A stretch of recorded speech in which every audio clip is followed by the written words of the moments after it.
Hello and welcome to TNA Top 10, episode 119, October 5th, 2025. Even if you look in the notes, guys, and see it says October 6th, that was a slip up by me. I'm T Weave. With me, as always, are Andrew and Allison Faye. How's it going, fellas? Hi. Fellas. I love it. Every He time. always You says give me fella. every time when you say fellas. Oh, it's good stuff. And Things to are honor, oh, sorry, go ahead. things are fine. You know, like you've been in a relationship, obviously, Terry, married and all. When you ask somebody, are you okay? I'm fine. I'm I'm We'll fine. get into that during the baseball segment, but right now, I'm fine. And to honor the great list and the guest we have, and your host, Mike Bober. Oh God. Welcome, Mike. I'm frozen. No, you're not. You're good. Okay. We can hear you. Okay. As All long right. as we can hear you, it's good. Why don't Okay. you That's tell us a little bit about your background image? I may have picked the wrong jersey for you here for this picture, but you can tell me about Oh it. no, that's fine. That's the team I play. I play on two different teams in what's called the National Ball Hockey League. The Ragnarok is our tier 3 team, and the picture behind me was our 45 plus Legends team. There was no logo for that team because the league was put together real, didn't give us enough time to create stuff because it was a draft. So it was just a generic logo for every team. Every team had the same logo. Okay. But 2 weeks ago, our team went to New Jersey and we beat three other division champions from Long Island, Okay. New Jersey, and Buffalo. And we became the first ever Legends champions for the NBHL. Excellent. Proud of you, Bobes. Thanks. Yeah. And I So- even had the game-winning goal in the Oh. championship game. That's great. So something that never happens ever. Well, one time with Allison, I watched hockey. I actually watched Bober win Yep. this game. And I was very mad because all of a sudden the feed cut out. Yeah, And I'm and like, that's when I scored. Like, what in the world is happening? So I had to go that's back and watch Bober score. And then they took him out because he's an old man and he was out of oxygen, so he didn't play like the last whatever period of the game. I did play the last period of the game. I mean, it's constant changing. It's not like, it's not like basketball or soccer. Like once you're out, you have to wait. You constantly change. Line But I'm a changes. role player on that team. It was fun to Role player. watch. That's I what he mean, said, Allison. Yeah, I I'm heard a it. role player. I'm trying really hard to be nice to Bober, all right? I'm That's not. a first. Thanks, Pond Water. Yeah, blown up like It's Jeff not that Jarrett. bad. Jeff Jarrett is terrible. In case anybody has forgotten, Jeff Jarrett is still a professional wrestler somewhere, probably for the shitty wrestling, and he is horrible. Like the guy is terrible, and I'm sure he's not a great human being either, based on the stories I've heard. But Pondwater loves him, but he still sucks. Double nickels himself, Jeff Jarrett. Only reason he ever had any notoriety and fame is the same reason the Von Erich brothers did, and that's because their daddy owned the company. So there you are. I mean, I've never known a bunch of people, a bunch of drug addicts that could show up to work whenever they want, not get fired, and then burn the town because, it is a show. But whatever. Oh, hi, Pond Water. Nice of you to join. On your channel, by the way. So I will say, obviously there's just one Von Erich left. When Son left, but boy, when he shows up somewhere, people line up. That is, it's crazy. Yeah. Yeah, when Kevin shows up, it's crazy. Now, if Kerry shows up, you're going to have a serious line. Oh, let me tell you, there's some AI bullshit out there. I saw some video, maybe y'all saw it, where Chris Benoit walked out on AEW Dynamite. It was some AI Oh, yeah. video or Yeah, whatever. that was brutal. Oh, good. That That's was not, brutal. see, I'm not all right with that. That's not okay. Nah, Mm-mm. But it's getting definitely harder not okay. to tell. Oh, yeah, that's for sure. No question. Well, I mean, this is, how many ever consecutive shows in a row where I tell you about Terminator, and Terminator That's told right. you all about this AI nonsense. Skynet. They warned us about Skynet is Skynet. taking over. God, I need to rewatch him. They give me tips. Linda Hamilton in the mental institution. She's taking care of business, Sarah Connor. Amen. But anyway, no Arnie. But yeah, it took a woman to take down Arnold Schwarzenegger, by the way. Female Terminator. That's right. And I watched, speaking of Terminator, and maybe John Cena later, I'm watching Peacemaker. I've not seen this. Oh, yeah, it's all right. Yeah. My favorite is Vigilante, definitely. But the Terminator, the T-1000, is John Cena's dad. So, fun fact. Okay. Really? Yeah, What? T-1000, the guy that played T-1000 in Yeah. Terminator 2, he is John Cena's dad in Peacemaker. Oh, okay. I'm like, I've met his dad. I don't know. What? No. In the show. I got it now. I got it. Yes, you're correct. There are like Dragon. 4 timelines Holy cow. all together. Oh, Bober just dropped out. It's all right. He'll be back. He It's threatened just like to. His internet's trash, like mine used to be. So he'll I be never back. accept That's what we're saying responsibility. after Yeah. talking about the Terminator. Yeah, I don't accept responsibility for my internet being trash. Somehow it was your guys' fault. So anyway, Oh man. Well, I do let me remember talk those about days. soccer a little bit. So, okay. it's been a while since I talked about it. Cyrus's team has played 4 games in their oh crap. My Nope. bad. No, we both did it at the same Allison time. and I are battling on the buttons here. Sorry about that. Welcome back. And it Yeah, looks hi, like Bover. you're connected better. But Yeah. so I was just talking today on soccer. They're 3-1 now. Lost a tough one today, 2-1 to the top team. So there's only one undefeated team in their conference now. That team's 6-0 now. They're 3-1. Cyrus plays for Alabama FC Huntsville. There are 10 teams between Alabama, Tennessee, and Mississippi that play in this ECNL regional league, regional conference. And similar to what Bober seemed to be talking about with his hockey league, there is a national level and a regional level. They play at the regional level, and there will be a national championship eventually at the end of the season. So, Now, Terry, nice. do some of the European soccer clubs have any academies down there? well, they do. I don't know where, but like there was a Liverpool academy team that played in the St. Louis tournament. Yeah, soccer is a different deal. Yeah. The higher you go, the more they don't allow you to play high school sports, and it's that kind of thing. They're not as interested in that. All other sports want you to play high school, but like if you play for the MLS says no high school. So Yeah, my he's not playing cousin, at that level. my cousin's son plays for Liverpool's academy up in Ann Arbor, Michigan.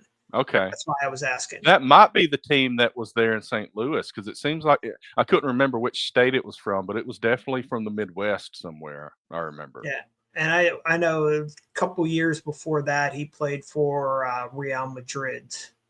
Oh wow. Yeah, it's crazy. Like there was a Real Colorado. I don't know if that was if they just kind of do that or if they're associated. But it is pretty interesting, and because I knew Kick It That Way when he started playing when he was younger, and I've learned rules as I've gone, but I don't say much from the sideline because I don't know anything. And I love it because Yeah. I don't get ticked off because I don't know enough to be ticked off. Terry lies. Hold on. I'm going to interrupt you because it's my job. Terry lies. Last season, Cyrus got a red card. And Terry did have to be the dad. He did. Well, he did let him know about that. You don't have to know about soccer enough to know that you're not supposed to go clobber somebody. So Right. Meanwhile, in the group chat, I'm like, good for him. But that's me. So Pondwater's asking if we played in Hattiesburg. No, Hattiesburg is not in our conference. There's a Gulf Coast conference. Hattiesburg is in that. Our girls, Girls soccer's different. They have different schedules. Our girls play in the Gulf Coast Conference, so they play Hattiesburg, but our boys Oh wow. don't go any farther south than Jackson. We have a weekend in April where we're going to go to Jackson on Saturday and Tupelo on Sunday. So I will hit you up that weekend, Pondwater. But it's very good, high level soccer. And you said he was defending the big guy. That's right. So he's finding his role. They had a couple of guys out because it's our fall break this week, and there was this big kid on the other team today, and like I said, they got beat 2-1, but they said we need to stop this guy, and they put Cyrus on him, and Cyrus pretty much stopped him. So that's kind of his role, and I'm proud of him. He's getting better every game. And I Well, was laughing, saying, I remember when Cyrus was the little kid. So the idea of the little kid defending the big kid, I'm like, wait, what? But then I remembered, yeah, they grew up. They do, don't they? And I he's know. now And taller change than in me. 3 years. Yeah. Well, I'm going to be exactly. I driving never down did. to Pensacola Friday to Yep. help my other son move back home. He's That's right. discharging from the Coast Guard, so he'll be back with me. Why don't That's we talk about exciting. baseball, guys? Oh, Do we have gosh. Do we have to? And I don't know Yeah. if anybody can see this. It's kind of an eye chart. I just went and grabbed the ESPN bracket for baseball. I'm not sure why they have the last game score for the first round, but they don't show the score for the last game of the second round. That's a choice by ESPN. Not my fault. But Yankees down 2-0 to the Blue Jays.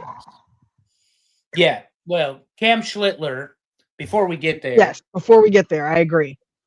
12 strikeouts, 8 innings. No walks, right? Marvelous. No walks. 107 pitches. Aw. Marvelous outing against Boston. Hi, to Megan. shut it down. Megan. And now Megan's here. Against Welcome. a very good Boston team. Yeah. But I told Allison and George that morning, I said, here's what's going to happen. This is Thursday. I said it's going to be nothing but heat and regret that he's throwing. And Boston couldn't get in front of the ball. He was throwing 4-seam fastballs 100 miles an hour into the seventh inning. Yeah, he had like something like 6 pitches over 100 miles an hour or something like that. Yeah, 102, 103. And but when the they fact pulled that he him, was continuing. Yeah. When they pulled him in the 8th inning, he was still throwing. After the 8th inning, he was still throwing 98. And I mean, it was Ridiculous. nothing but heat. And so Boone, in his infinite wisdom, doesn't let him throw a complete game. Doesn't let him finish the game. To also be fair, Boone came out to get him in the 7th? Boone did not come out to get him in the 7th. Oh, who was I thinking Boone of? threatened to get him in the 7th. Correct, that's what I meant. He tried to go get him, and Schlittler was like, nope. No, he never even waved him off. He's just started throwing strikes, and he couldn't justify pulling him. But the problem is that for a 24-year-old rookie pitcher in the playoffs against your arch nemesis, let him finish the game. Yeah. And that is why Aaron Boone has to go. That is a perfect example of why Aaron Boone has no business being the manager of the New York Yankees. The confidence and the message that sending him back out in the 9th sends to everybody else was completely forfeited because you decide to send David Bednar in, who Mike is very familiar with as a former Pittsburgh pitcher, and Bednar takes 21 pitches to shut this thing down. It's 4-0. You're at home. The stadium is rocking, and your rookie pitcher just threw a gem, and you won't let him finish the game. That is a trash decision if there's ever been one. That's and a Aaron Boone sucks outing and needs to go. Okay. What's that, Mike, about Bednar? That's a typical Bednar outing. Yeah. Well, Schlittler was throwing 10 or less. So if he got to 125 pitches, we would have had a day off. Then they didn't pitch him yesterday because they went with Luis Hill. They went with Max Whoop. Fried today, who looked like he had another blister on his hand, Mm. then decided to put in Will Warren, which shows you where they are mentally, that they don't think Warren needs to start in any of the division series since they ran him through the middle instead of using Yarborough. And then tomorrow it's Carlos, or Tuesday. If Tuesday. Carlos Rodon can get out of the first inning without giving up 3 runs, then we probably have a chance. But if not, the Yankees are going home. And if they go home, the first call Hal Steinbrenner needs to make is to Aaron Boone to tell him to pack his shit and get out. Seriously, because you have just pissed away yet another season with the best offense in baseball, who, by the way, didn't show up today until the 6th inning. Okay. Didn't show up today till the 6th inning. They scored 7 runs in the 6th and 7th innings. Okay. But They were they down have like 12-2 or something before that. 13-7 is what the final ends up Okay. being. We have a football score. It was 10-1 at one point. Oh, 10 goodness. was it 10-0? Well, they No. won 10-1 yesterday. Toronto did, and today at one point it was 12-2. 12-2. So, I Yeah, mean, yeah, it was ridiculous. it was scary. And Well- the Yankees don't deserve to win if they can't beat teams in their own division. Okay. And I get it, it's playoff baseball, it's when it matters, blah, blah, blah. But you let Toronto own you all season, and you went to the Rogers Center, and today you lost again, and now you're 8-1 or 1-8 against Toronto in the Rogers Center. And then the other baseball happening. Well, hold Seattle, on. I got Hold to on, say yeah. something. Yeah. go We ahead. have to thank the Tigers for putting Cleveland out of the damn playoffs. I Yeah, was gonna thank get you there, very but much. Terry beat me to it. Yeah. I had to Yeah, make so- sure it happened because I had that one geared up, ready to go. Thank you very much. I got one Work. other thing on the Yankees. Yeah.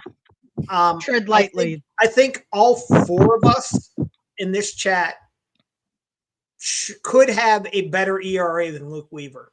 There you go. 135 ERA. Well, at least it's not an 135. infinity anymore. He got an out. No, Yes, he that got is 1 true. out. Yes, the 135 ERA. That's Yeah. as in 135. Ugh. I'm gonna save it for next week when the Yankees are at the house, but because they're not beating Toronto 3 straight. I'm gonna Yeah. stay here right now. As much of a Yankees fan as I am, they're not beating Toronto 3 straight.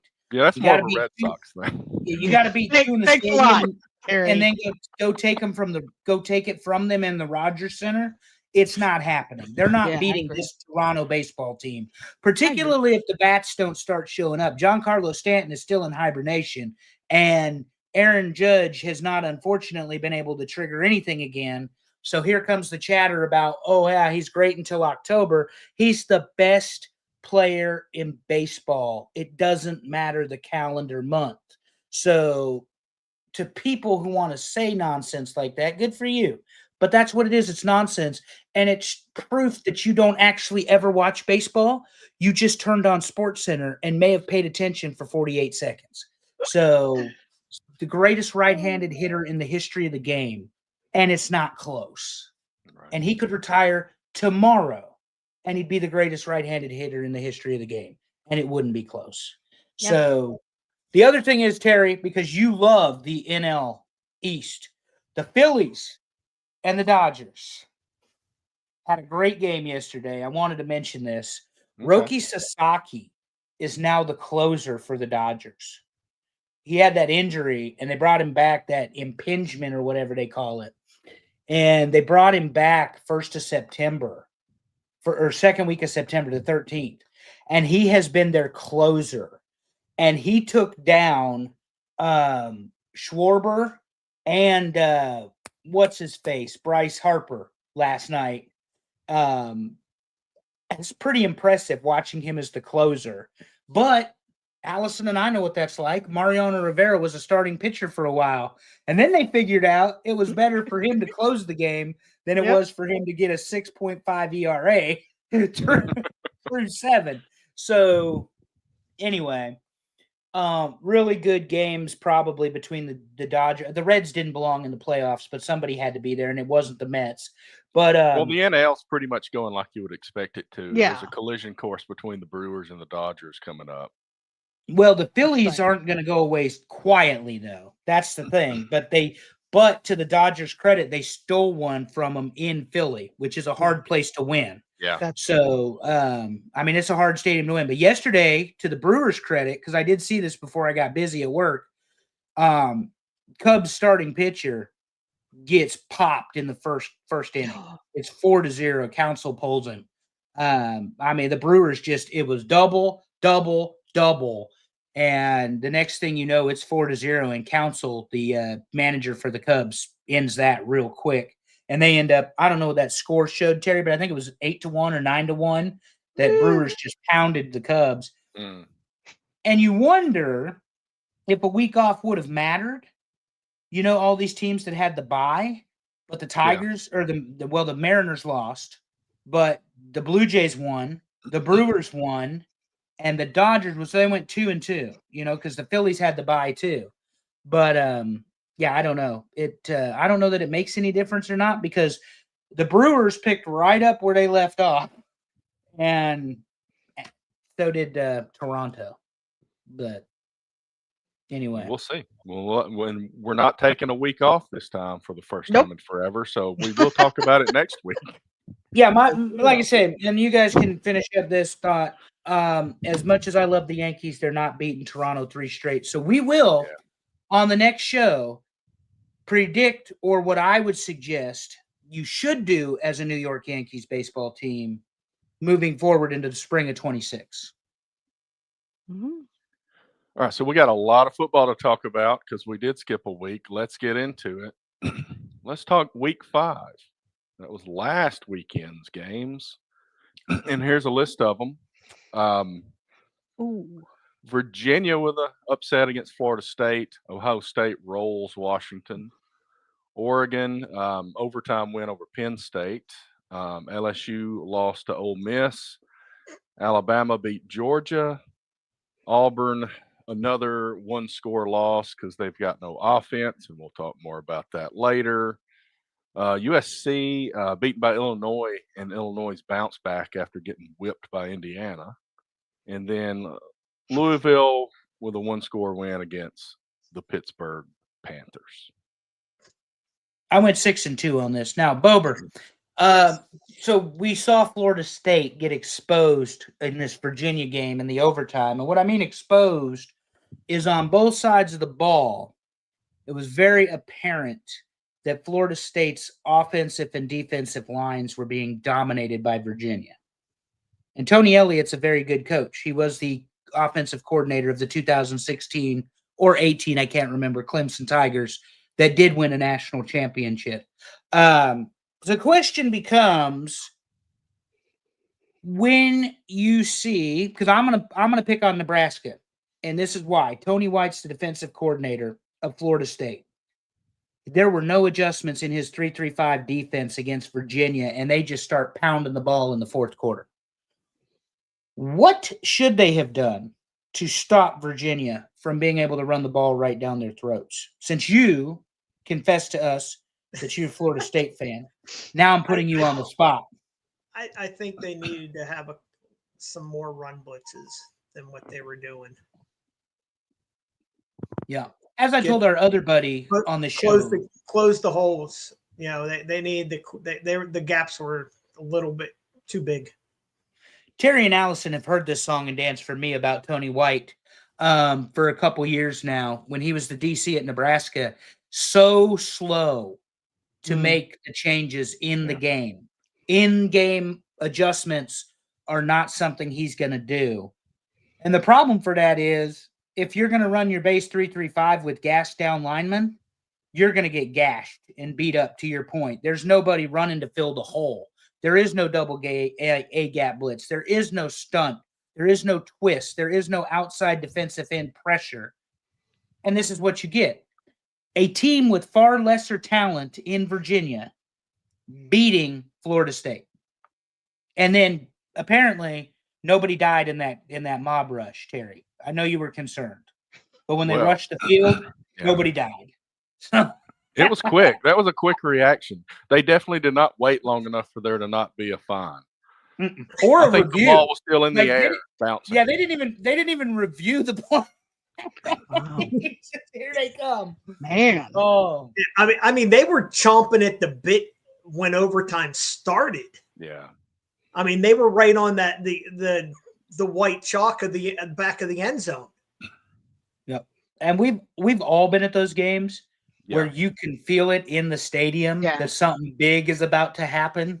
Mm-hmm. And I'm sitting here watching it on TV, knowing that Virginia's going to win the ball game. Yeah. I remember So- when I was in college, Auburn was like probably number 20 something, and Florida was number 2, and Auburn kicked a 50-yard field goal into the student section as time expired to beat Florida like 23-20 or something. Crazy night. Mm-hmm. Well, and then you move on Exciting. to when you move on to Oregon Penn State, talking about crazy environments, and it's a whiteout, and there's 111,000 people in Happy Valley, and big games can't win again, Terry. Well, he's starting to lose the smaller games now. We're gonna get to that. Yeah, we we're will gonna get to that, but it's like I don't know. I keep saying I'm not putting Penn State near the top of the rankings until they prove that they can beat a big team, and they have not done that over the last few years. And people every season say Penn State's the best team in the Big Ten, and it continues to not be true. Yeah, as long as Ohio State exists, that is a lie. That And I think anybody is the best team in the Big Ten other than the Ohio State. And I hate it. Like, I 100% hate it. But they went into Washington and they didn't score a ton of points, but they owned the game. Right. We may not get to it, so let's talk about it now. Minnesota 42-3. And this defense, the number one scoring defense, yard by yards, turnovers, the number one defense in the country it comes out of Columbus. And they continue to gain more and more and more confidence. And what does that do for your young quarterback who is starting? And by the way, let's not think that Julian Sayin doesn't have any skills. He was the last quarterback recruited by Nicholas Lou Saban to play for the University of Alabama. So let's not act like the man is without skill.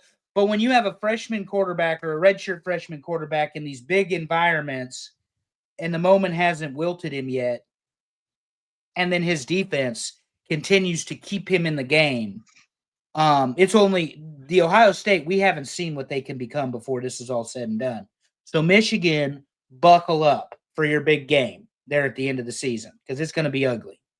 I think, and I texted you this earlier, it's like I think the effects of the way college football has changed in the last few years have brought the top teams in the SEC down. So there's a pretty even playing field in the SEC. Several teams are roughly the same level, but it seems to have boosted Ohio State up. So I think that situation is going to continue for years. Bober, your thoughts on Ohio State? Because we're giving them their flowers at this point. Oh, I mean, I'm actually surprised with how they're playing with the freshman quarterback. But whenever you have basically a professional team in front of you, what are you going to do? I mean, do they play Oregon this year or not? If they do, it's in the Big Ten. If they do, it's in the Big Ten championship game. Okay, so I mean, I meant in the regular season. I wasn't sure if they met or not. If they were going to play the Big Three or supposed Big Three in the regular season. Yeah, they don't have Oregon this year, I don't believe. Okay, all right. I mean that's going to be your championship game right there. Yeah, without a doubt. Unless it may be both championship games. Yeah, seriously. Now, can we ask who is the most overrated team this year? Is it Penn State or is it Texas? You got to throw Notre Dame in there, don't you? No, because Notre Dame lost to 2 top 25 teams by field goal apiece. That's not bad. Yeah. Penn State got owned at home. That's bad. By Oregon. I mean, I wouldn't say. I mean, now well, it's one score though. Coming from me, they didn't get. Oh, I mean, that was a hell of a game. That was a great fourth quarter comeback by them. Shocked the hell out of me. But when the Roosters came, when the chickens came home to roost and the game was on the line, Penn State did what Penn State does in a big game. Yeah, Well, they and were owned for somebody 3 posted. quarters. Let me go ahead and rephrase what I said. But the Okay. defense of Oregon was very fast. They Yeah. stopped Drew Aller. He wasn't making his contacts. They weren't rushing the ball. Penn State football is predicated on being able to control the line of scrimmage and run the ball, and then they air it out.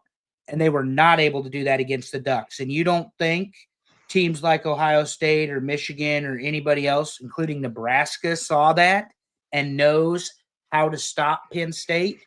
Because every team has a weakness. I don't know what Ohio State's is if it isn't this redshirt freshman quarterback, because he's got 3 future NFL wide receivers that he throws that ball to. Right. So, and then they've got the defense that, let's face it, could probably all go to the draft.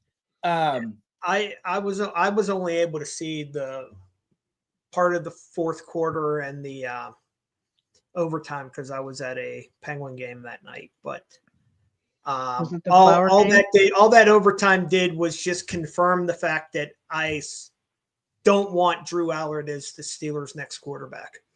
Well, Penn State, you're asking Penn State versus Texas, and I think what you have is a coaching issue in Penn State, and I think you have an overhyped player issue at Texas. And that, to me, is a big difference. And I picked Texas to win the national championship, and I don't even think they sniff it at this point. Both teams have dropped out of the top 25 after this week. Wow. As they should. Well, okay. So I was going to answer the question kind of to go on what you're saying there, Andrew. My answer is Texas. I think Texas is more overrated than Penn State. And I saw somebody ask the question, okay, now predict Texas's record for this season. 7-5 or 8-4. They could go 6-6. Mm-hmm. Wow. Yeah. But I was on the hype train for Texas because of all the athletes, all of the receivers, the coach, and of course it's Arch Manning. But Arch Manning has probably been the biggest disappointment in college football from the beginning of the season. Yeah. They lost to a Florida team that is not good. That Florida team, DJ Lagley's doing his flexes and all this other stuff.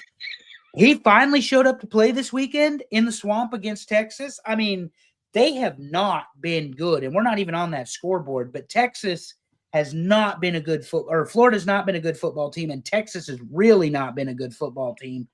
And then, as predicted and laughed about, I said that Ole Miss was going to beat LSU. Ole Miss beat LSU because you have the same problem at LSU that you have at Penn State. Tons of talent and a bad football coach. Well, I don't think James Franklin is a bad football coach. I agree with the sentiment I saw in an article. He's the guy before the guy. We see it at Vandy. He helped reshape that program and left for Penn State, and he's reshaped the Penn State program since the scandal, but he's not the guy that's going to take him to the national championship for the first time since 1986. So why don't we do final thoughts on week 5? Because we still got to talk week 6 and 7.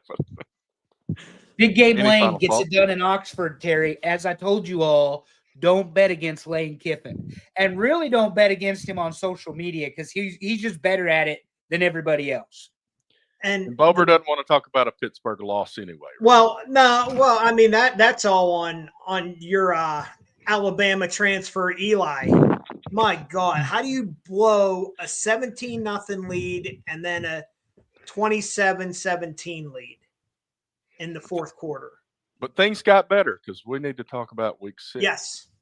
All right. I love how Terry skipped A&M and Auburn. No, I will have plenty to say about that. I did say they have no offense, so we'll talk more about that in a little bit.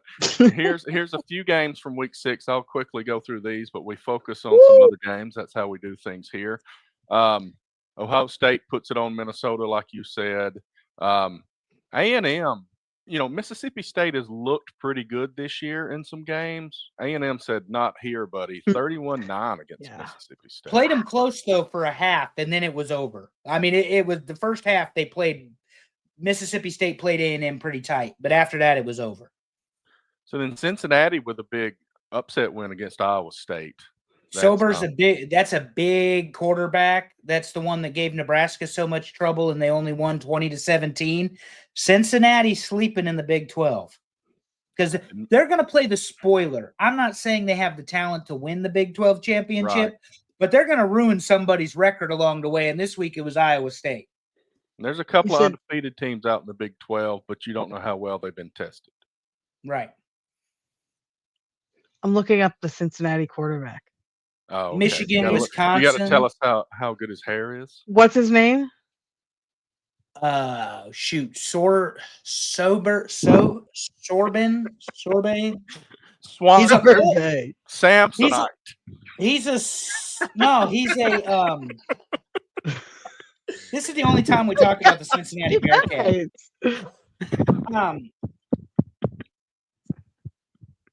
Sorsby, Brandon Sorsby.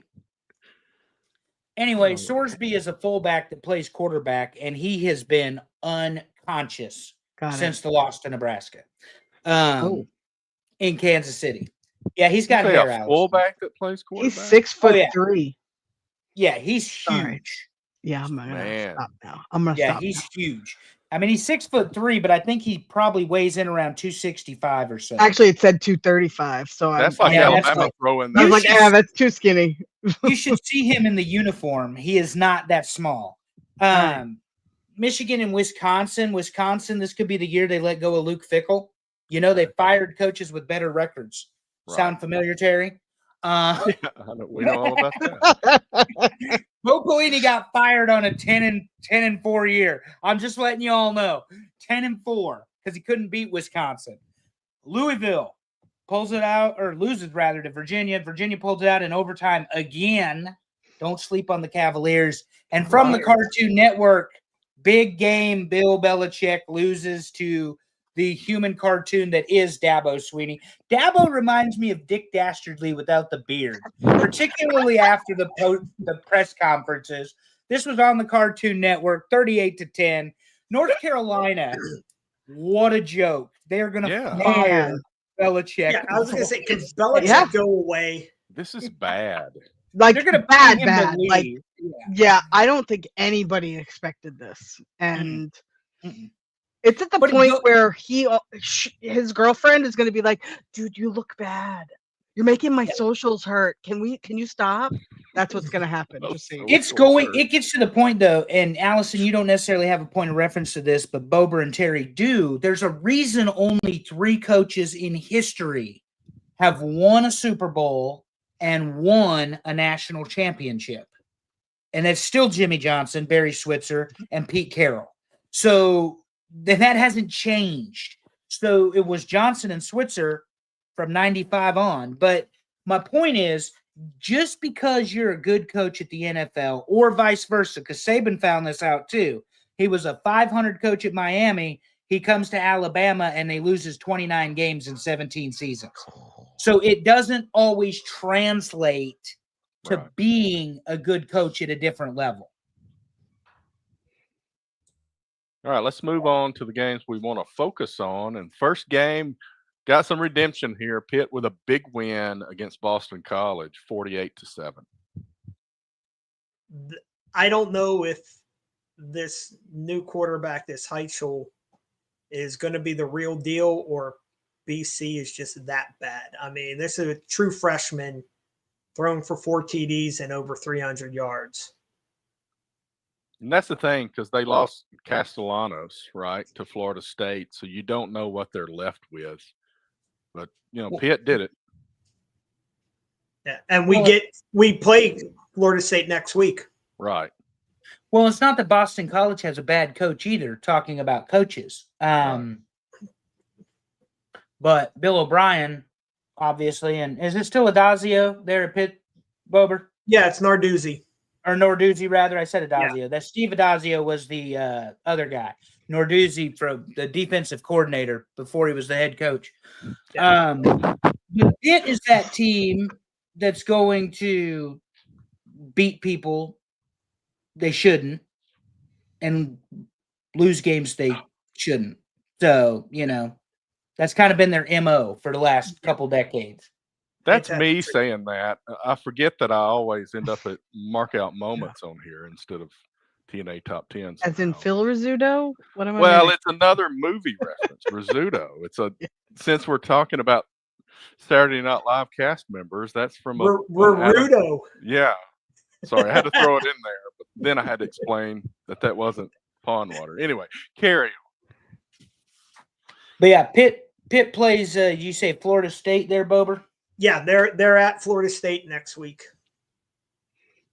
Be an interesting game. What do you expect to see? Because this is your show. As you pointed out in the group chat, a lot of this is me talking to myself, so y'all just sit there. What exactly do you expect to see? Look at Terry. What exactly do you expect to see? This is going to show. This game will show how this quarterback's going to be. I mean, if this guy comes out and puts up numbers like he did last week, then he looks like he's going to be the real deal. And Eli can go back to Bama. It was funny watching him come up and in mop-up duty yesterday.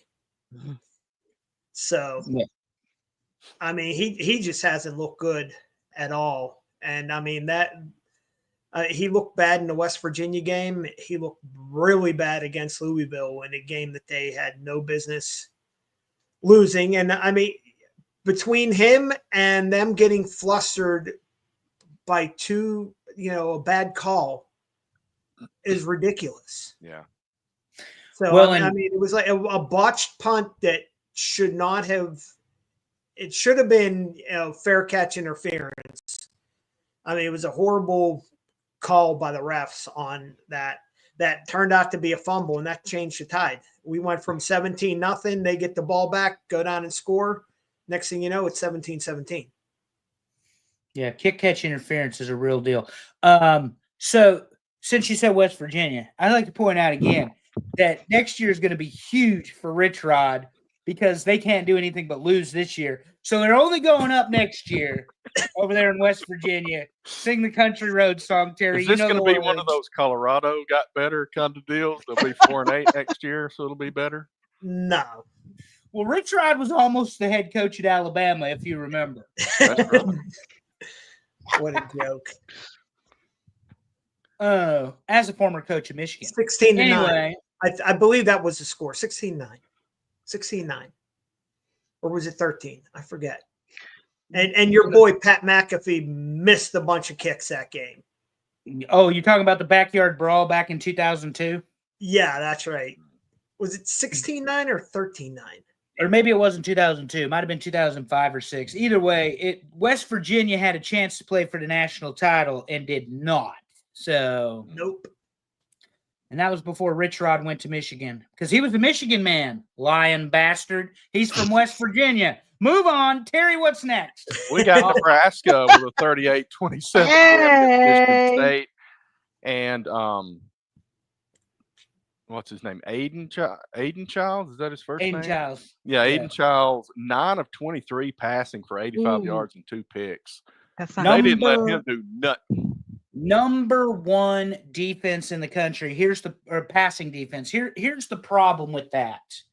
Is Nebraska takes the ball, drives it down 7-0. 3-and-out defense. Here comes the punt, block punt, 14-0. First quarter is about done. And all of a sudden they decide, you know what, we're not going to play anymore. And it's 14-7 at halftime. Then Michigan State comes out, picks off Raiola. Only, I believe, his 3rd turnover of the year. So we're okay with that. Yeah. That's all right. 14-14. Then it's 14-21, and they've given up their first 2. With a backup quarterback, they've given up their first 2 passes over 20 yards and touchdowns. Well, then here comes Nebraska in the 4th quarter, and they just put it on Michigan State. Michigan State couldn't do a damn thing. And this picture I have right here, that's my man, Isaiah Hunter. He caught the ball and ran out of his shoes, scored a touchdown 60 yards downfield. So he ran out of a shoe. He's got 1 cleat on and 1 off, running for a touchdown, and they couldn't catch him. It wasn't even close. But Raiola got sacked 5 times. Michigan sacked him 7 times. If your offensive line cannot That's protect not your good. quarterback, you don't win football games. Oh, Now, that's- Boy, we'll talk about that more with Auburn later too. Goodness. that the defense in Nebraska, the run defense showed up, and you can see the pass numbers, Terry. Right. Childs didn't have a whole lot of time. It was pressure, and the minute he sat back, he was on it. You see, Raiola finished under 200 yards for the first time all season. This was a bad get for Nebraska because they had 2 weeks off, and that does matter. They had the bye week off of a loss. They came out flat in the second quarter. It went all the way to the third quarter. And then they decided, I guess we better play to win this homecoming game. And they gave away a garbage touchdown, but essentially scored 17 points in the fourth quarter. And even had a run back for a touchdown call back for holding. Bottom line is special teams look good. Defense looked good. Offense was mediocre. They played for 21 minutes of 60. You're not going to do that and win ball games. So get your shit together for Maryland. You're only a 5.5 point favorite. Anyway, that's where we're at. Well, let's move on to the next game. And we got Vandy running their mouth and went into Tuscaloosa and got the mouth smacked around a little bit. Yeah, but 2 touchdowns. This is a Vanderbilt team that would have lost this game 56-0 5 years ago. No, you're right. And Pavia needs to keep talking. I mean, he's got a swagger. That's something that Vanderbilt doesn't normally have. But the thought that they were going to go into Tuscaloosa after winning this game last year and beat them again, that's tough. And I picked Vandy because, in order to win in the picks, you have to pick the underdogs that are going to win a game. You do. And then they got to win. You do. So, but I also still have no trust in Kalen DeBoer. I think he's an undisciplined head football coach, even though he's won everywhere he's ever gone. Better at home than on the road for sure. Nick Saban set such a precedent, as you know, Terry. Yes. As does every Auburn fan, what Alabama did. It is so weird watching somebody else on the football be the head coach and watch Alabama commit 8 to 12 penalties in a game. You're like, what did I just see? What did I just see? Praying when I was younger, please make these Alabama fans shut up about Bear Bryant. This is not what I meant.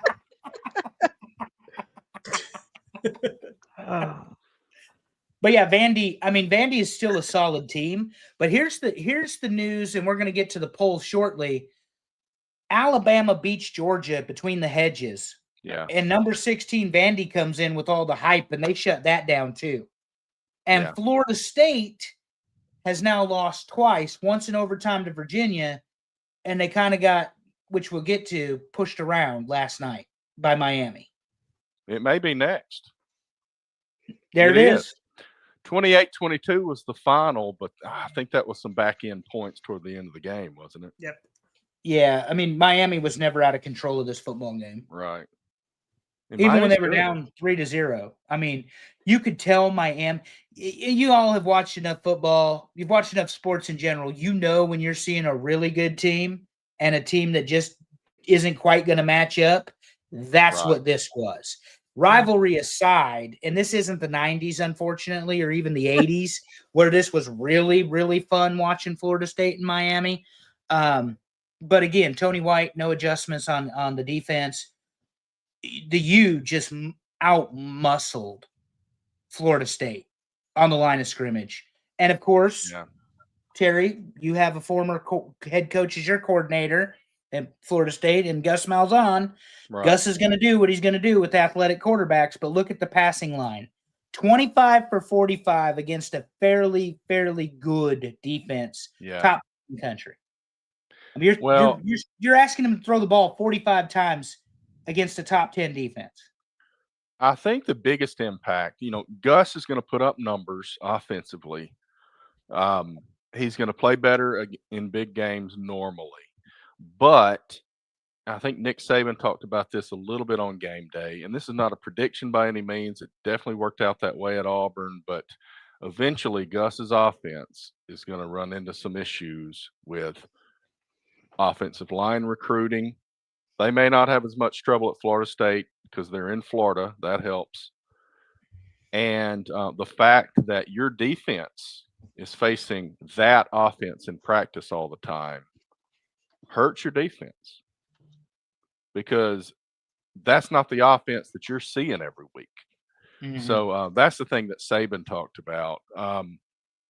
But Florida State's still much better than last year, even though they did lose this game.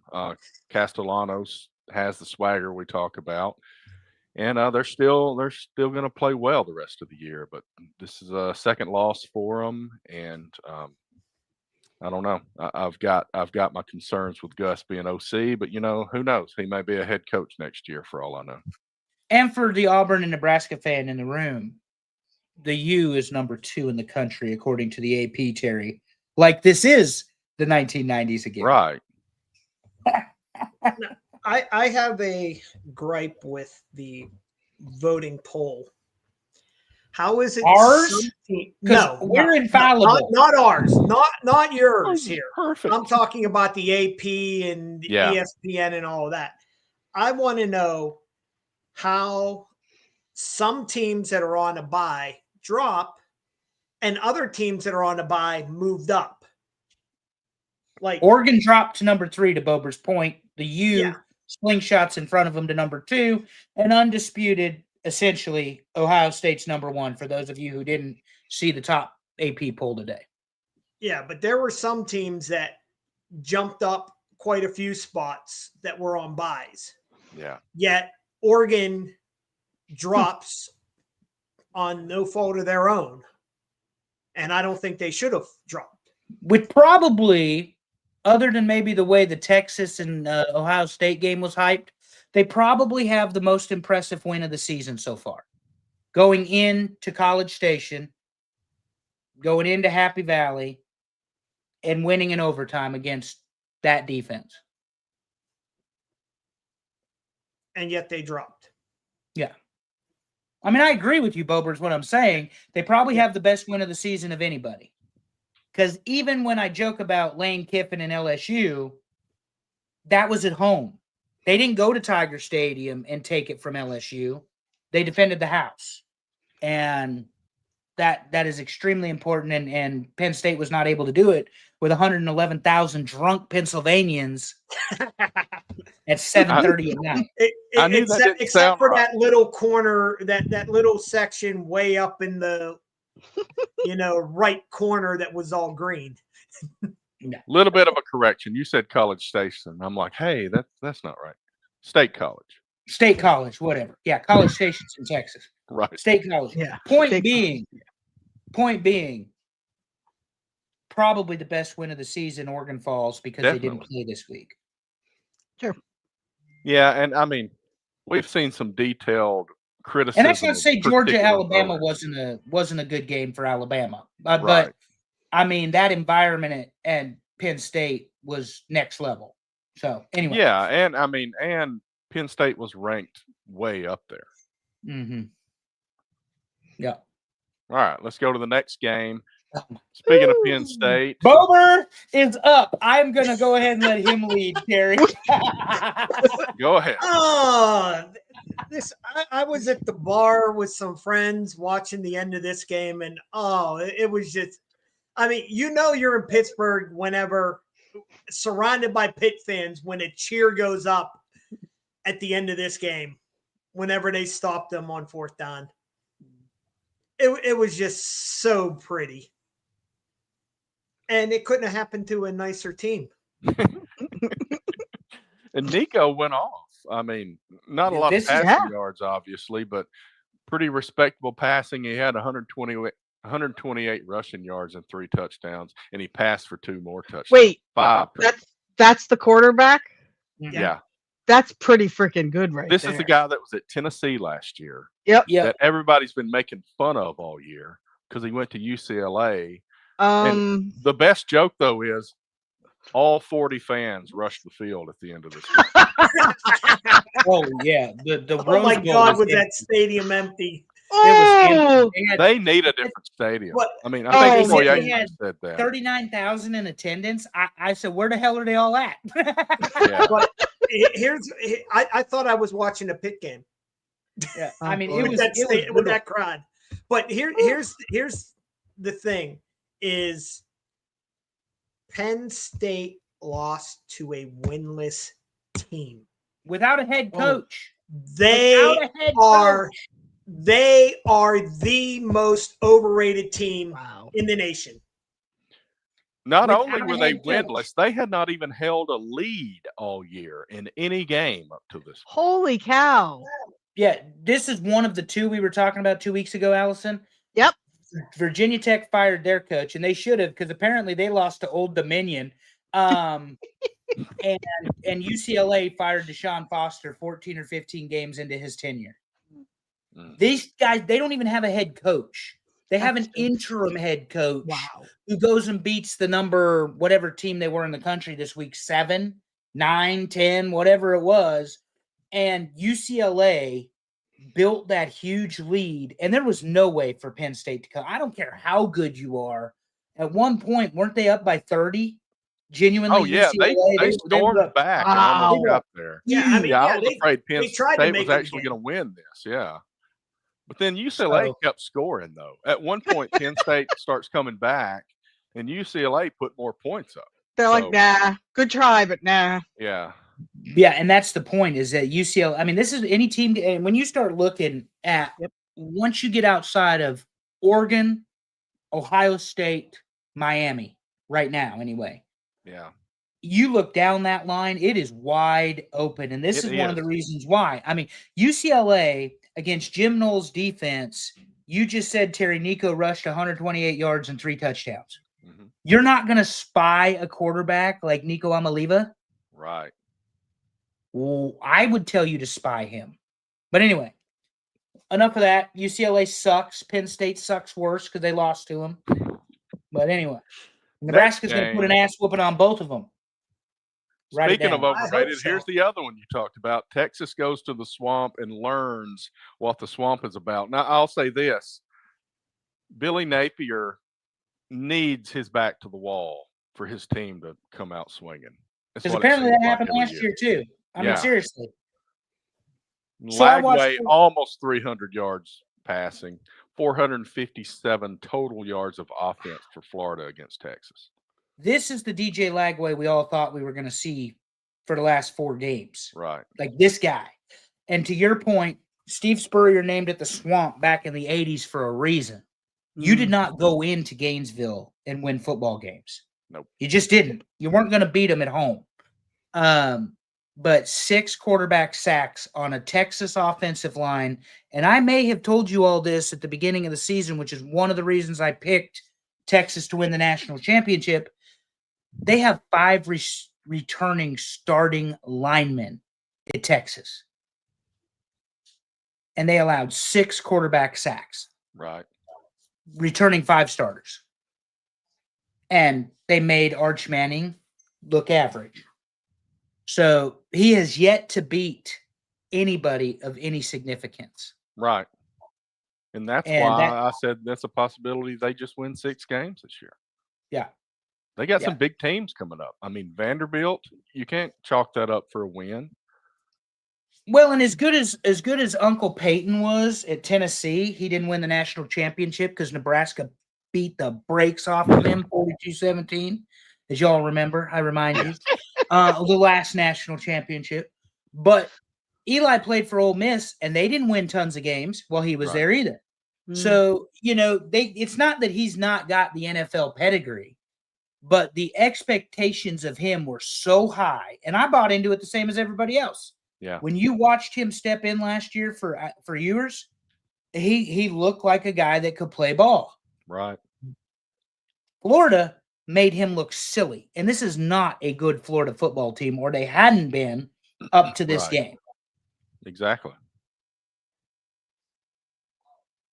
Moving on. Okay.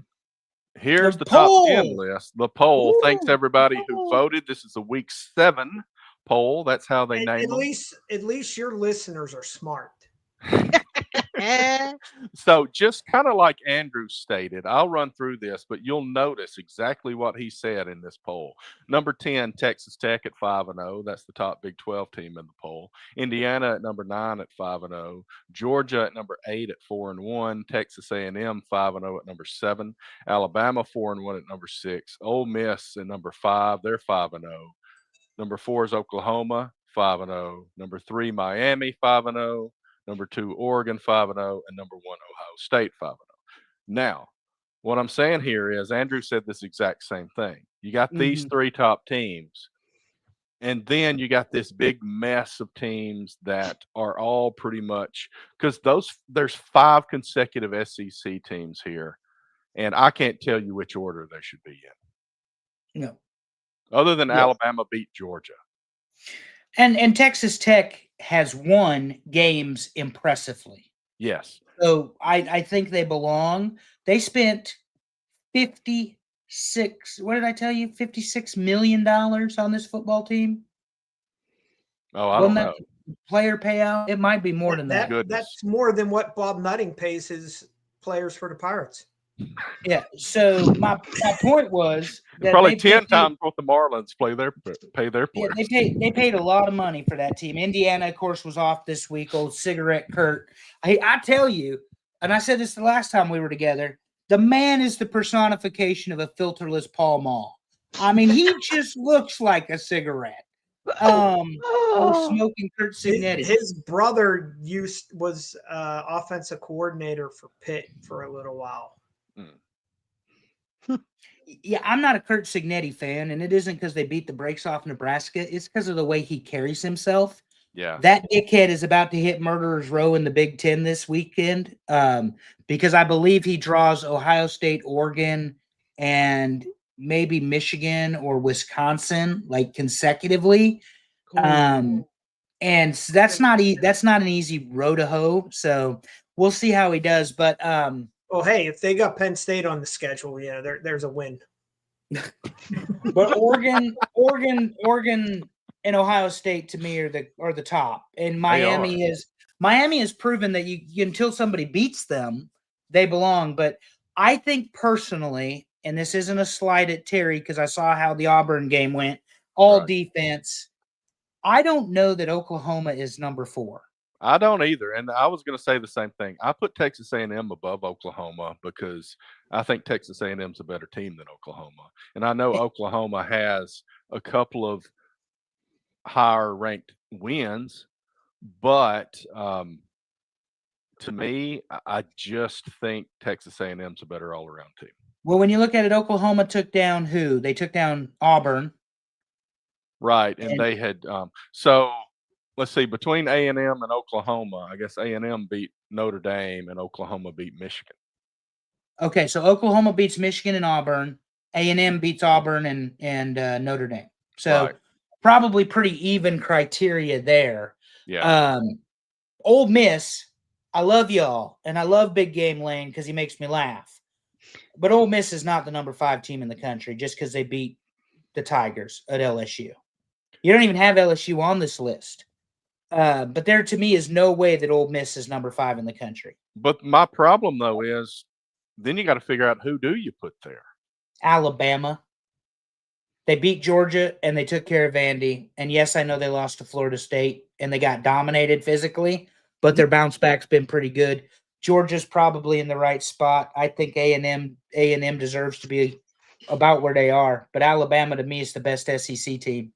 And it's not because they're Alabama. It's because of who they beat after they lost. But that loss for Alabama might not look as great in a couple of weeks. Depends on how Florida State responds. You're correct. Right. Because they've lost to both Virginia and Miami at this point, which I don't think anybody, if they were really honest, thought that Florida State was going to beat Miami.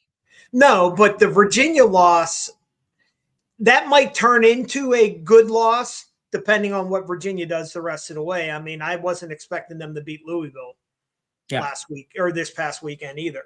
Yeah, but I think Oklahoma's a little high. However, I mean, if they got the Red River shootouts got to be coming up between them next and week. That's That's week next 7. week.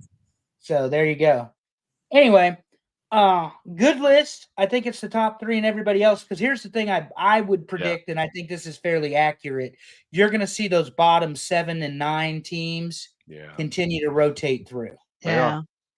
I think there's a lot to be proven, and I know we're several weeks in, a lot of 5-0 teams, but in those 5 wins for a lot of these teams, there's still questions. Well, in Oklahoma, Oklahoma, Ole Miss, Texas A&M, Terry, all very possible that they lose any given Saturday. Right, and look, because that's the one thing we've said. Florida to beat Texas. We've said it about the SEC, though. It is you are how is it that I always put it in the SEC? They end up. It's going to end up being they become casualties of their own conference, where you've got really good football teams that would be a conference champion in any of the other 3 or could compete for it, but they're not going to be in the SEC. Right. They cannibalize their own conference, because I promise you ain't going to keep 6 SEC teams below Miami for a long time. It just won't happen. All right, let's get into week 7. And the first thing I want to talk about in this is we have updated our Florida slide here. They got a W against Texas, but now the reward for that is they go to Texas A&M. And, obviously maybe Florida put their backs against the wall and they're fighting out. This might be a pretty dang good game in College Station this weekend. I don't think so. 110,000 College Station.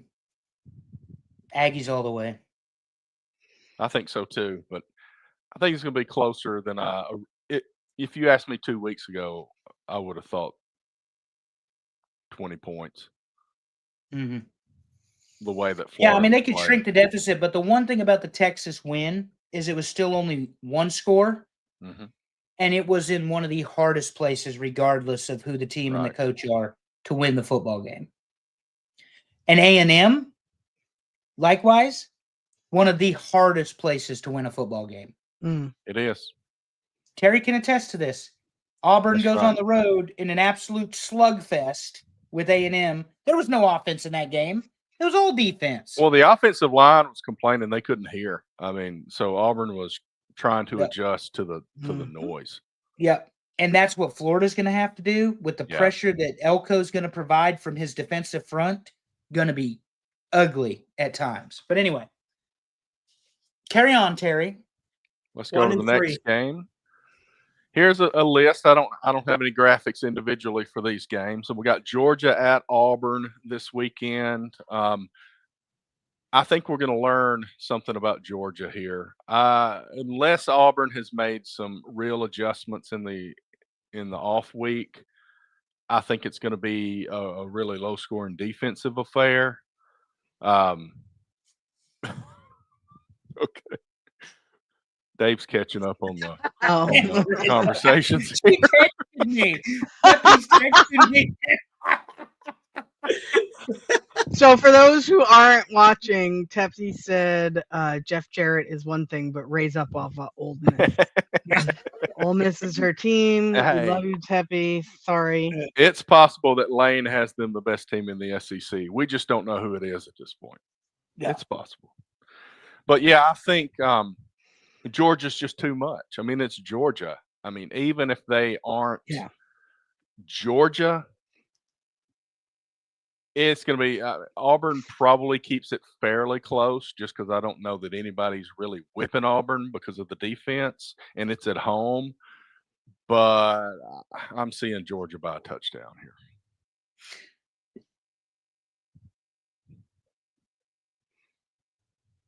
That touchdown is because of Kirby Smart. He's the best coach in the SEC, and it's not close. Yeah. So unless it's Lane, maybe it's Lane. They've got the program, they've got the organization, they've got the victories, they've got the 2 national championships, they've got the SEC. That's where I say he's the best coach. He has essentially made his program what it was at Alabama. what Saban did, Kirby's done. I don't know that Kirby is quite the coach that Saban was, but that, the man is on Mount Rushmore. This is what I will say. Auburn is a very hard-hitting defense, and if they had a stitch of offense at all, they'd win a lot of football games. Right. Because that defense is for real. But I also watched a Nebraska team 15 years ago that had a real defense led by some guy named Dominican Sue. I heard he did pretty good. But they couldn't win the big games because their offense could not score. Right. So, there you go. And Auburn still has the kicking problem. We got this great kicker that's automatic inside 40 yards because he doesn't have the strength to kick it farther. I agree with you, though. I think Georgia-Auburn is going to be very competitive. I can't remember the last time I saw, and you all can weigh in on this because I don't remember. When was the last time Kentucky got beat the way Georgia beat them this week? And that may have been some motivation from the Alabama lump. But, these are the ones over the last few years. In the SEC East, it's been one-score games, Kentucky and Georgia. To the point where Georgia last year had to battle back, didn't they? Yeah, I remember watching that game. That was ridiculous. Well, remember, Stoops was ready to go to Texas A&M. Yeah. And thought he was going to get the job, and it became public, and then he went back to Kentucky, and there's rumors lately that he's asking to end his tenure. He's asking them for it to be over. And it's just, that's bad. Yeah, but I can't remember when I've seen a Kentucky team lose by 3 or 4 scores to Georgia because they always play proud. So anyway, I'm with you though, Terry. I don't believe in Hugh Freeze. I just don't. And when it comes time to make the big coaching decisions, I don't think he's got it in him. And offensively, as good as Auburn is, or defensively as good as they are, they can't match up against Georgia with what Georgia can do with the pressure offensively, particularly like you're saying, get into a special teams. Let's have a field goal contest. They're going to lose that too. Yeah, they're going to lose. So I'm going with Georgia as well, but it's a talent thing. It's a coaching thing. But I expect this to be one of those games where they're going to knock the crap out of each other for 60 minutes. Yeah. Because that defensive line of Auburn is for real. The front seven of Auburn is legit. But they don't have Cam Newton back there like they did in 2010. And they don't have Cadillac running the ball like they did in 2004. So, that's going to make all the difference in the world. Nebraska and Maryland. What you got, Andrew? Well, the Tagovailoa kid's finally gone. So, and Nebraska quits making stupid mistakes like turning the ball over. This week, 6 penalties, 1 turnover. Last week, or against Michigan, no penalty or 1 turnover, 3 penalties. So they're cleaning up the elements of the game they got to clean up. Here's the thing. Dylan Raiola's got to go be Dylan Raiola. He's got to throw the ball some. They put out Holgorsen put out that, he's not going to just run the ball for the sake of running the ball. You got to play to your strengths. Well, here's the thing. When Michigan State started to overrush Dylan Raiola and they sacked him 6 times, what happened after that is we started throwing wide receiver screens. How do you slow down a pass rush? You throw a screen. And so then Isaiah Hunter, as you saw in my picture, blows it out of the park, or out of the field. So Nebraska's offense way too strong for Maryland. Maryland can't compete. It's going to be closer because it's at Maryland, but the Huskers take this by 14 or more. And they just roll to 5-1 and they get ready for Minnesota. All right. So now we got Ohio State at Illinois. Do we see Ohio State just obliterating Illinois in this game? Or did Illinois get that from Indiana and they've learned their lesson and they actually put up a fight? Bober, you go ahead, buddy. Are you paying attention to Ohio State and Illinois at all? I think Ohio State's going to win this one. And I'd say Ohio State by 17. Okay. Yeah, I'm going. They're just a machine. Yeah, I'm going with Ohio State all the way on this, and I think they win by 5 touchdowns at Illinois, and here's why. This is the opportunity for them to make a statement. They did it with Minnesota 42-3, but Minnesota is not Illinois. And I don't care what anybody says. Ryan Day is just that coach that wants everybody to know, strut ass out there, this is my guys. Our defense is going to take the ball 3 or 4 times from Illinois, and we're going to run it right down their throats with our team. I think Ohio State wins this game by 30 or more. And the reason for that is because this is the statement game he gets to make to remind everybody before the playoff voting comes out that they are the team to beat. And this is why. 30 is a big number. But I do think it's going to be 3 touchdowns. Ohio State, Illinois. All right, let's move on to Pitt at Florida State. What kind of confidence you got, Bober? Pitt will need Des Reed to come back from his injury. Pitt will need Kyle Lewis to be a major factor on defense. And Pitt will need Heitzel to prove that last week wasn't just because they were playing a bad team. If he can put up similar numbers to what he did yesterday, Pitt has a puncher's chance. If not, then Florida State gets back on their horse and runs away with it. And they got to protect the ball as well. Pitt needs to protect the ball. What do you So think, Andrew? who's going to win? Wait, I didn't hear a prediction of who's going to win. I did not pay. I mean, it's just going to – I think Florida State's going to win. He's afraid to pick it, Allison. That's what I'm trying to make him. Come on. I really think that Florida State is going to win. Okay. But well, I'm not afraid to say what I think, as you all know. You don't say. Florida State is a superior athletic football team to that of Pittsburgh, as they should be, based on resources alone. Resources alone. Mm-hmm. However, Florida State is a joke as it comes to coaching. Their head coach is a joke. Their defensive coordinator, we said goodbye to this past season at Nebraska, doesn't make in-game adjustments. And the new head coach, as soon as they decide to fire him, is the offensive coordinator, Gus Malzahn. So once they decide to fire, what's his face, Mike, whatever, the head coach, Norvell. Doesn't matter. Yeah, Norvell, thank you. Gus is going to be the head coach of the Florida State Seminoles.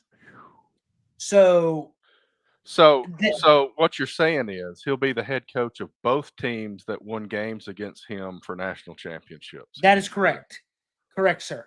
So, because, the University of Central Florida beat him in the Peach Bowl for the Natty. 13-0. Scott Frost team. That's how that works these days, the Peach Bowl. You see how he baited me, Allison? I see it.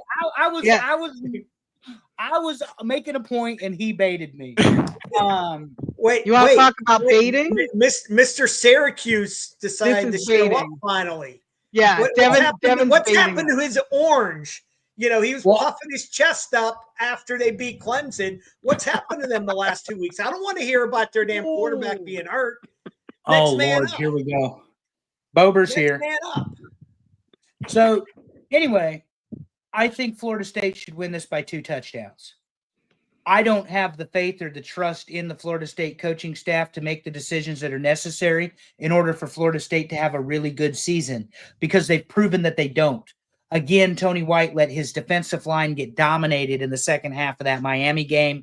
If Pitt can run the ball and give your young quarterback opportunity for play action pass, you're right. Pittsburgh has a fighter's chance. I'm still taking Florida State by 14 because it's at Doak, but Florida State will not put Pittsburgh away easily. I say Florida State by 10. That's the number I kind of landed on. I was considering 17. They have the ability to go out there and make it like a 24-point game. I don't think they're going to do it, though. No. I think you're 2 scores. I mean, you and I are on the same wavelength, Terry. I think we're on 2. I think you're 2 scores. Going back to what you were saying, Andrew, that's why Des Reed needs to play in this game. No. He's been out the last 2. Florida State by 100. Welcome to the ACC.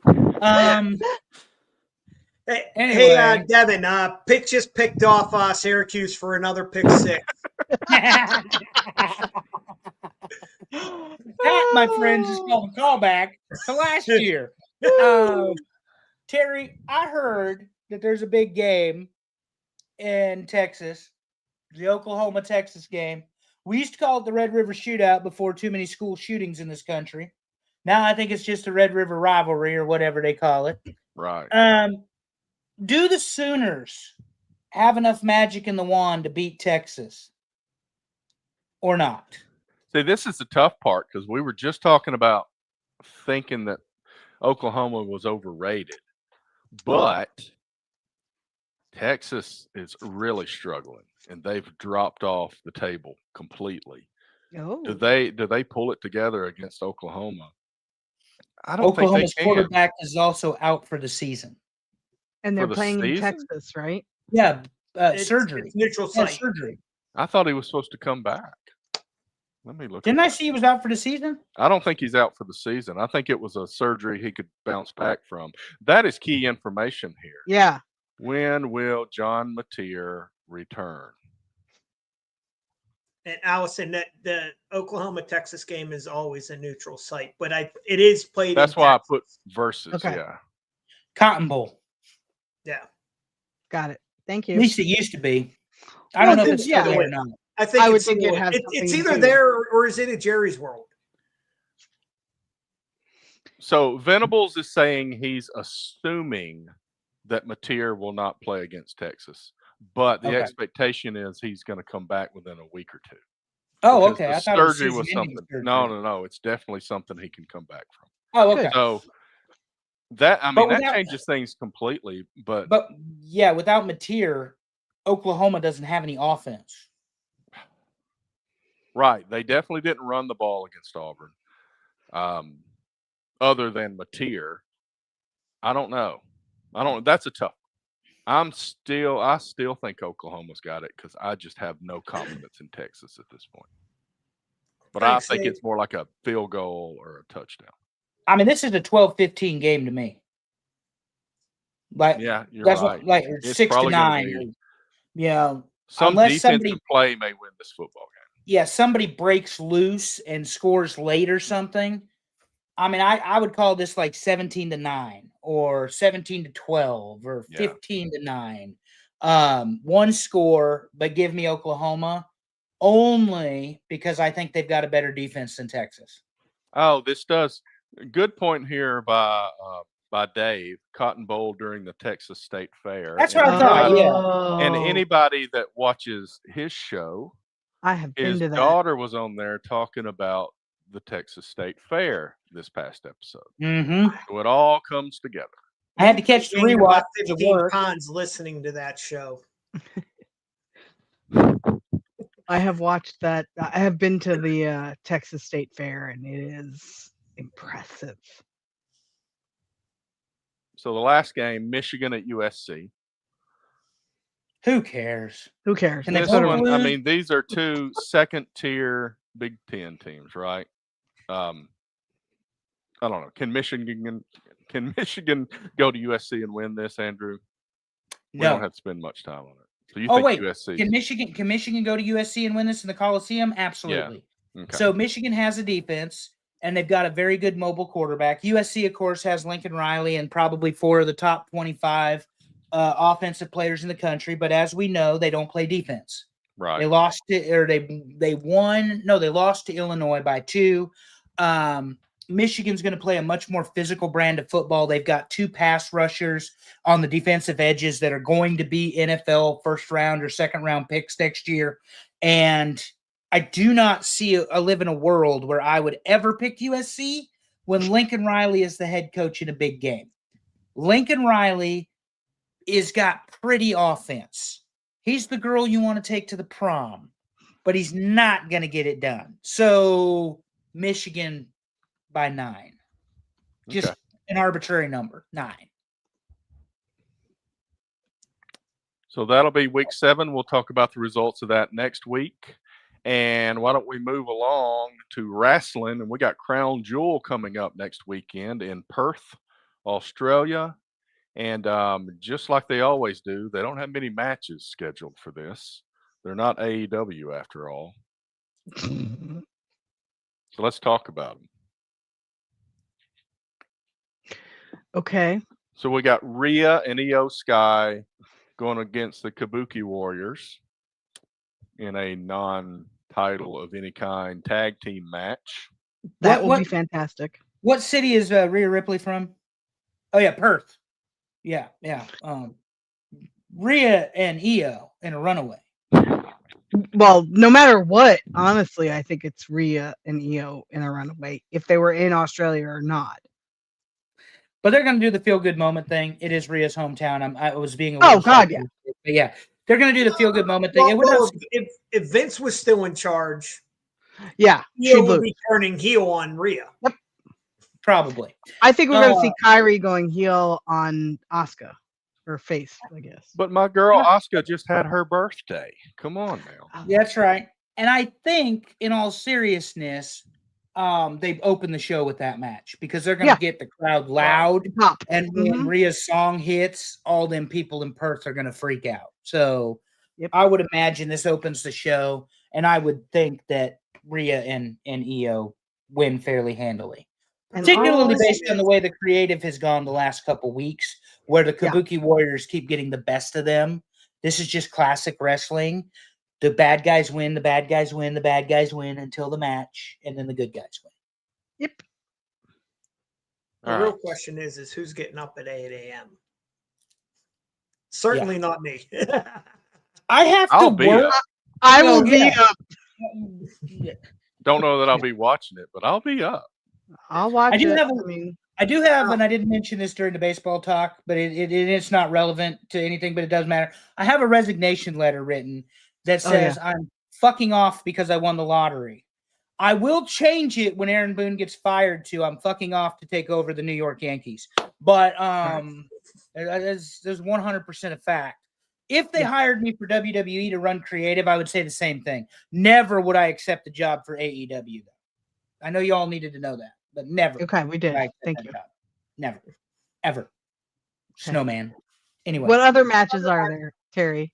Well, I'm looking at it because I have 4 that I saw, but I'm seeing Roman Reigns on this poster, and I'm like, I didn't list him. They had, I thought it was champion versus champion at this. It is. It's 7. Roman's not a champ. Right. That's why that's weird to me. Well, Roman is the reason WWE exists in 2025. Well, yeah. I mean, I'll have you all know. So the men's non-title match, Cena versus AJ Styles. That'll be good. I think it'll be a good match. Yeah. I think it'll be fun to see how that works, because to me, AJ Styles definitely still has it, where John Cena, I love you, dude, but you're no AJ Styles. He has looked good since the Punk match. I'm sorry, Andrew. The Punk match and going further, he has looked a lot better. Yeah. I don't I hate what they've done with John Cena this year. I think it's been nothing but a major letdown, and I still blame Dwayne for that. I think it's 100% The Rock's fault that the story didn't go the right way. It had such a good foundation, and then they just pissed all over it. So, I mean, at this point, I want the Cena run to end, mostly so that we can just remember him as Super Cena, and he can be the 17-time WWE World Champion, and him and Flair can argue about who won it more times or whatever over, cocktails. But the match, because it's AJ, will actually be decent. Yeah. But, I mean, he got squashed by Lesnar, and we just drop it because it's the Cena tour. Like, there's no continuity to this John Cena story at all. So Brock Lesnar destroys John Cena, kind of like he did at SummerSlam, and now we're in Perth wrestling AJ Styles. So that's what I'm saying. Just get it over with, because really what you're doing is you've got to put him into the pay-per-view, and it makes sense to do so. So you've got to put him in. but then you're not building anything around him to go to the next month that makes any sort of sense whatsoever. But it'll be a good match because AJ Styles is in it.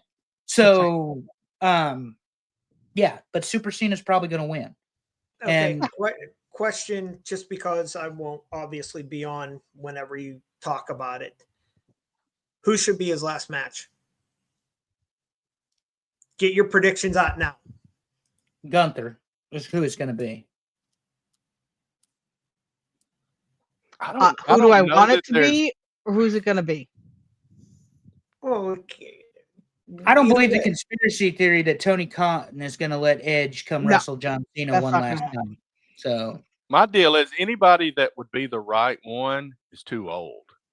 Yep. Yeah. And Edge would be a good one because of their history, but at the end of the day, that match would suck.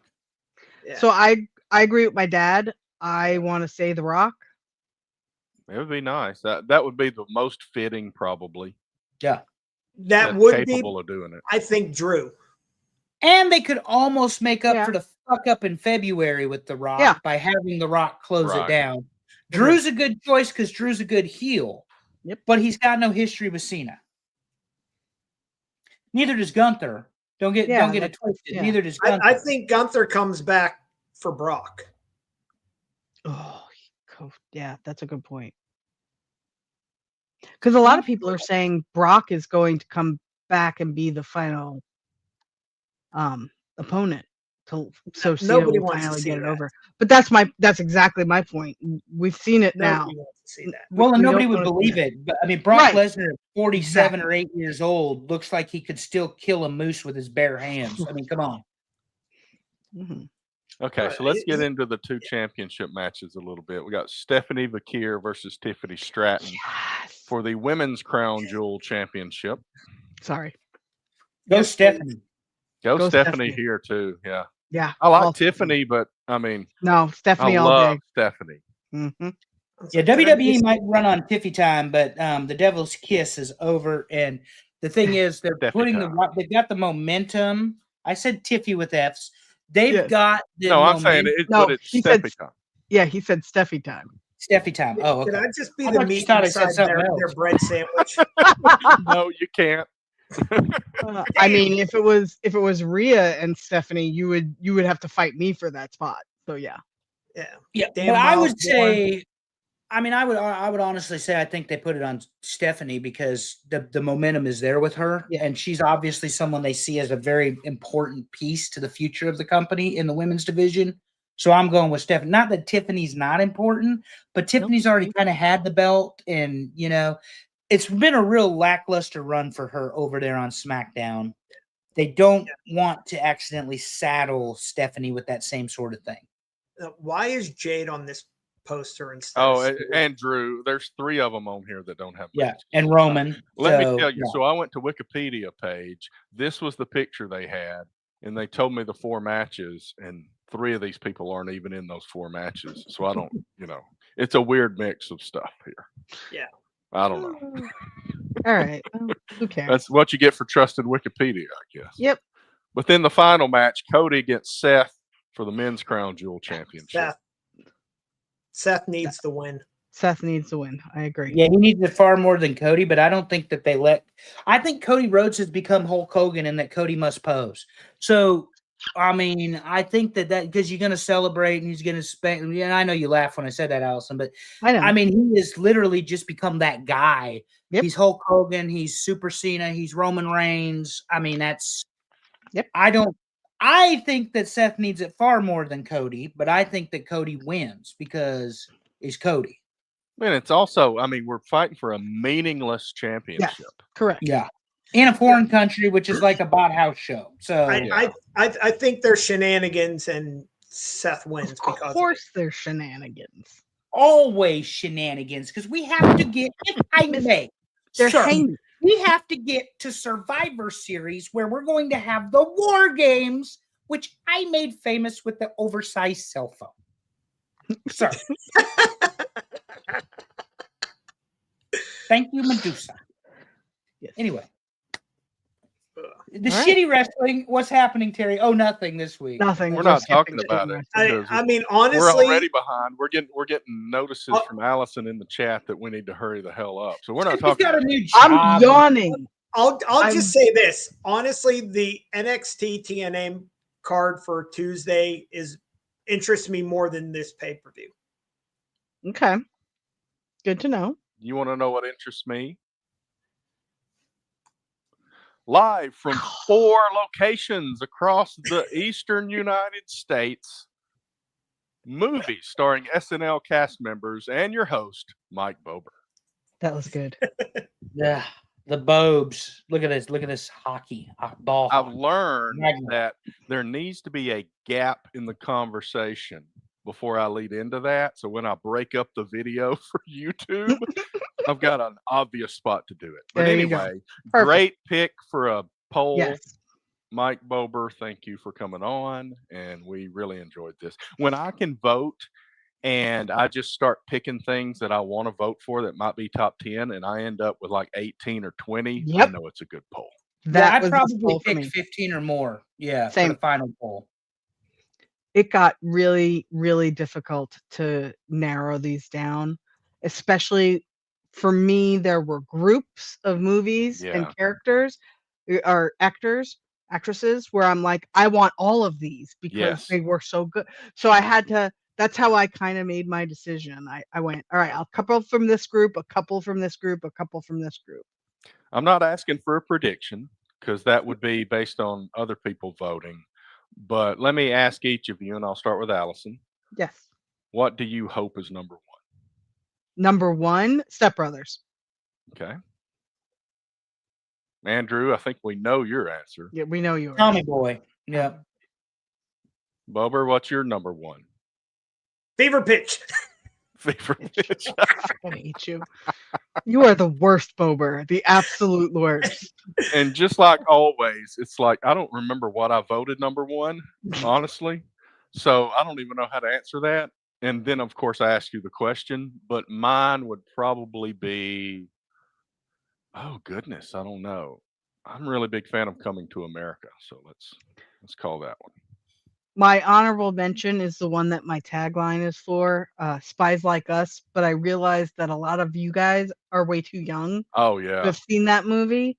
So, but that was phenomenal. That was such a good was. movie. Okay, let's do this. What just missed the list? Just missed the list. We've got Bridesmaids, Caddyshack, Stripes, and Talladega Nights. Okay, I so like that. Caddyshack just missed the list, which shows you how good this list is. Legitimately. Right. Legitimately. And Stripes Stripes. is very good. Yeah. And And Stripes- Bridesmaids. I like Stripes better than Caddyshack. Don't shoot me. It's just a personal preference. Right. But Yeah, I never watched Bridesmaids. I think because yeah, that was what I was gonna say. That's why I think this didn't make the list because a lot of guys don't watch that. But Bridesmaids, the cast for this movie was exceptional. Exceptional. Great movie. Oh fuck. All of these Yeah. movies are great, honestly.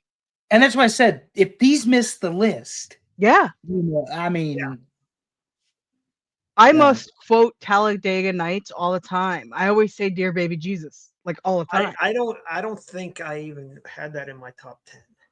Wow. So I will say this, and Super Dave says probably should have limited it to ones produced by Lorne Michaels, but that's a good point. But I will say we said no Robert Downey Jr. Get him the Yes. hell out of here. He doesn't Yes. count.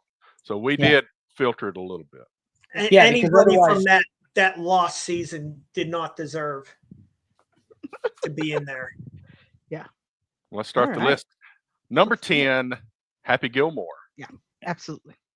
Yeah. Ooh, I that's mean, kind of low. well, a lot of good not when you think about what else is on this list. Yeah. True. This, I think Sandler this is and McDonald. I loved this movie. I mean, this movie was great. It was. pretty sick, fantastic. Chub. I took that bastard's eye out. You got the alligator eye.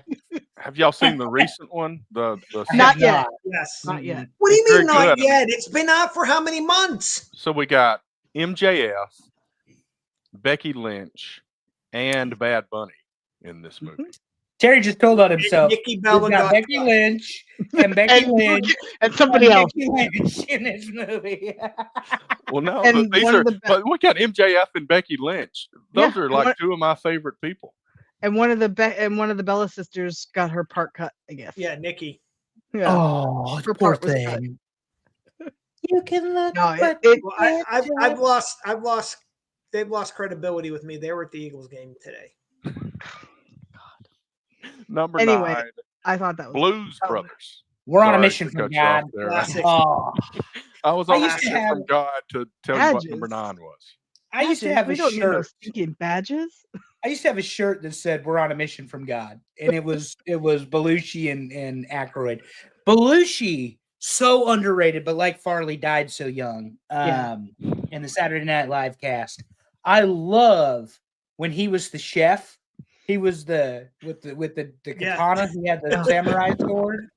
Oh, so good. Devin with a Oh, shit. sorry. Devin That's with right. a quote from Talladega Nights. I have to put You this big in here red. because that was so great.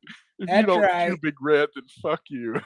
Yeah, Tom Osborne would agree. History-making Nebraska football coach. Blues Brothers was Damn Super Big Red. Dave's number 1. That's called age. Yeah. But Well, I knew that was going to happen with this list for Oh sure. yeah, and we see Yeah. that a lot with We do. some of these lists, but it's great because I mean we're talking movies starting in the 70s and going Yep. through now. yeah, and in a similar vein, because I like some of these older movies, obviously, like this one, A Great Outdoors. If it's on the list, I mean, damn, it's like, come on, Aykroyd was on a roll for a long Oh. time. Anyway, Yeah. Number 8, Coming to America. Coming to America. Okay, I love okay, so hold on, not to just beleaguer the point, but fucking Coming to America is number 8 on this list. Yeah. Right. I didn't point that out. Let Yeah. your soul glow. Oh Sorry. my This is- God. I This always is say that. McDowell. They have the golden arches. We have the golden. He says the Arcs. okay. The golden arc. arcs. I can't pop myself before I could get it out. We have the golden arcs. Oh, When you so think good. of trash, think of Akeem. I also think one of the best things about this movie was when they play the guys in the barber shop. Oh, Eddie it's Murphy excellent. is so good. And Arsenio Hall. Yeah. Mama called And me then- Clay. I'm gonna call the motherfucker Clay. Talking about Cassius Clay's the greatest boxer of all time. Was Cassius this Clay, not greatest one of boxer the all first time. movies where he predominantly played multiple parts? Yeah. Oh yeah. Yeah. And Murphy was great. I mean, Yeah. he had I think the Dr. Doolittle is the demarcation on his career, but prior to Dr. Doolittle, he was fantastic. He was on a roll. He was, I mean, he really was. But yeah, when they do the whole Cassius Clay, Rocky Marciano, you always gotta bring up Rocky Marciano. So funny. God, it's funny. That'll be $20. He cuts the guy's hair off, the hair, the braid. He just clip. Anyway, what do you put Number in your hair? 7. What kind of product do you use? Oh, Number 7, Oh, Christmas Vacation. absolutely. Cheers, fool. without a doubt. Mark. And I think was this at the top of our Christmas movies list? I don't remember this. I think so. I think it may have been. Yeah. May have been. I love Yep. watching this every Christmas. This- Should Yeah. have been if it wasn't. There's just so much in this movie that is so good. See, Russ, no lines. Yeah. Merry Christmas. Happy Take Hanukkah. Ripley out. Oh, so good. Kiss my ass. Kiss his ass. You're I a- mean, merriest group of assholes ever. Oh, and you can find those eggnog, those moose Yes, eggnog, or I guess absolutely. it's Wally World. reindeer eggnog cups. Which, Mhm. were they not the moose from Wally World? It's Wally. Yeah. Oh, was it? So it was Yeah. a moose. Okay, okay. Yeah, it's Wally. I said maybe it was reindeer. I guess it is moose. No, it was a Oh, moose. You're so right. it's a throwback. Okay. Yeah, Yes. Okay. you learned something new today. I do.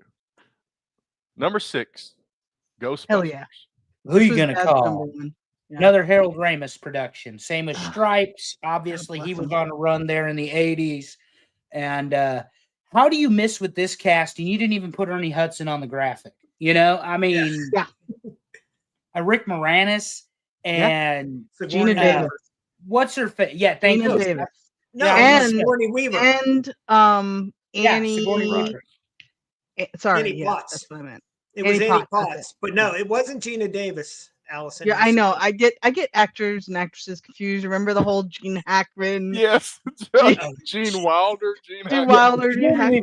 Totally different people. Anyway, Sigourney Weaver. Yeah. That's who I was thinking of. But Ghostbusters is great. Great movie. I am the gatekeeper. Zool. Are you the keymaster? Are you the key? All right. Get your boxing gloves on because this is the top 5. The original Vacation, National Lampoon's Vacation, number 5. Christy Brinkley. Sorry, folks, the park's closed. Christy Brinkley's cameo in this movie. Oh, this is crazy. This is crazy. The hot girl. Yeah, it's crazy. Yes, this is crazy. It's crazy. Yep, that one. You know, I loved when they finally got to Wally World and there's nobody in the parking lot. He parks as far away as you possibly can to beat the traffic out when they leave. And then they have that race to get up to the gate. God, it is so brilliant. I love that. It's so good. So good. And John Candy, like, great cameo again. Right. Yes. Another a good pick. They drug the dog. Oh God. What about the nasty ass station wagon? Oh God. Come on. How do you Mario not sandwich is wet.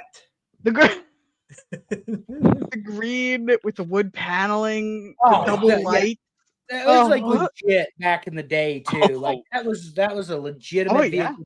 Wood paneling was a thing, and I'm like, you had money. And it was an ad. That's the point. It was an ad that you had wood paneling on your station wagon. Good grief.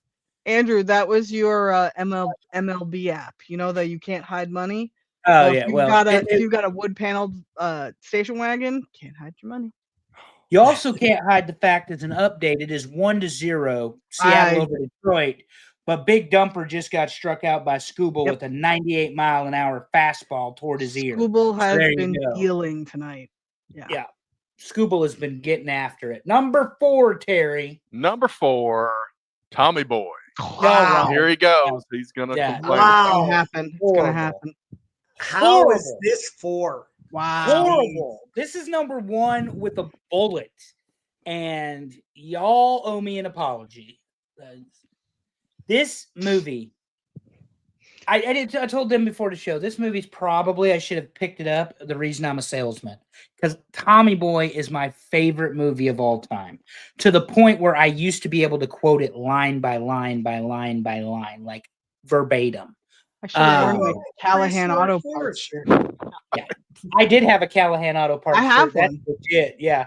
And I had the whole speech when Aykroyd gets Rob Lowe the glass of champagne sent to his jail, put the ice to cool off your marbles. It's a Pine Sol. That's a taxi cab air freshener. Oh, good, you've located the source. Now it's time to get rid of it.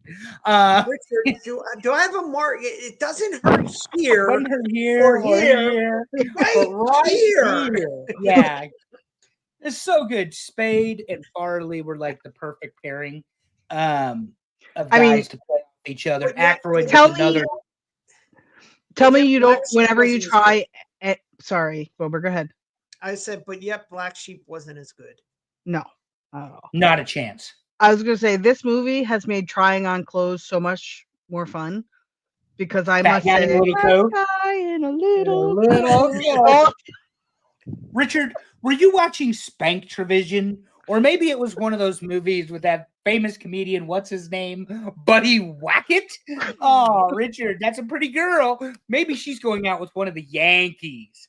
Yeah, I told you. I can get rolling. Wait, Tommy right, Boy's number who's your one. favorite? Who's your favorite little rascal? Is it Alfalfa Alfalfa or is it Spanky. Spanky? It's got to be your bowl. Number 3, Elf. What? How The is Fiddlers. that ahead What? of Tommy Boy? Over I Tommy Boy? disagree. And what's Yeah. interesting to me, Christmas Vacation won our Christmas Yeah. movie list, and Elf is several spots ahead of it in this list. So I'm gonna defend this one because this is Will Ferrell's best movie, hands down. This movie is phenomenal, and if we're looking at this from an SNL actor standpoint, to me, there's a reason this is as high. Yeah, Devin, I know, think he was- Elf was my 2 as well. He was old school Frank the Tank, and I mean, he was pretty good in old school. But Yeah, not He as was good as pretty in good this. in Anchorman. He was pretty good in Step Brothers. All right, I'll give you that Fuck one. you, San Diego.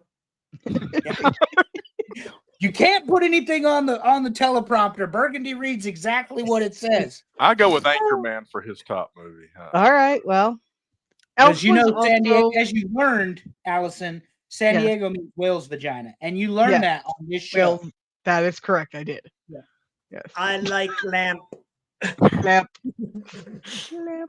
Number 2, Beverly Hills Cop. Oh, wow.